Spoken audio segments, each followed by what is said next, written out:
I remember the United Nations, right? So I testified in front of a great group of senators, actually, who were terrific. In fact, your senator from Oklahoma, who just said horrible things, he said, Ted Cruz is the most dishonorable, dishonest person I've ever met. What he said is unbelievable. He cannot stand him. But they asked me to testify in Congress about the World Trade Center, but also mostly about the United Nations. Because they were doing a renovation of the United Nations, and they said, we would like to understand this. You built a building across the street that's 92 stories tall. We are renovating the United Nations, and we're going to spend $1 billion. I said, no, you're not. You're going to spend $4 billion, because by the time they kill you with the overruns, you will spend $4 billion. No, it's $1 billion. Okay. How much did you spend? So there was a story in the New York Times that said, I built the building for $322 million. 92 stories, condo, Trump World Tower, beautiful building right opposite the United Nations.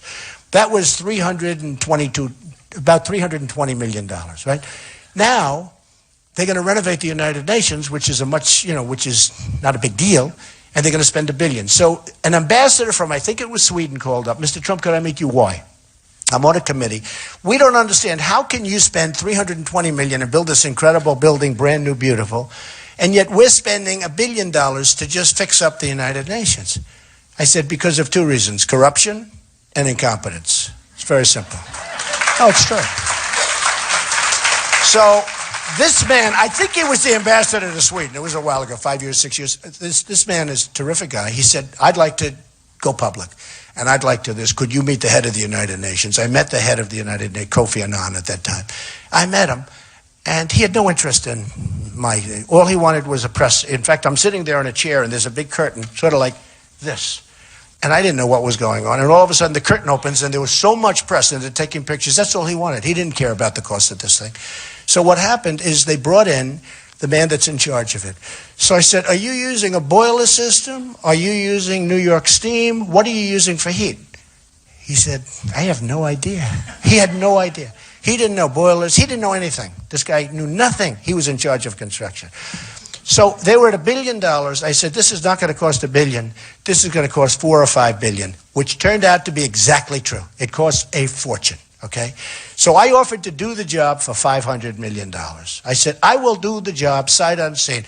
They say, well, what's the difference? I said, here's the difference. The difference is you'll have a much better job for $500 million than you have for, I actually predicted it would cost $4 billion if they do it themselves, because boy, you have people out there that you don't even know about, and you won't ever read about that. They're really, really rich, just so you understand. They could move to Kiowa very easily, believe me. You got some rich people out there.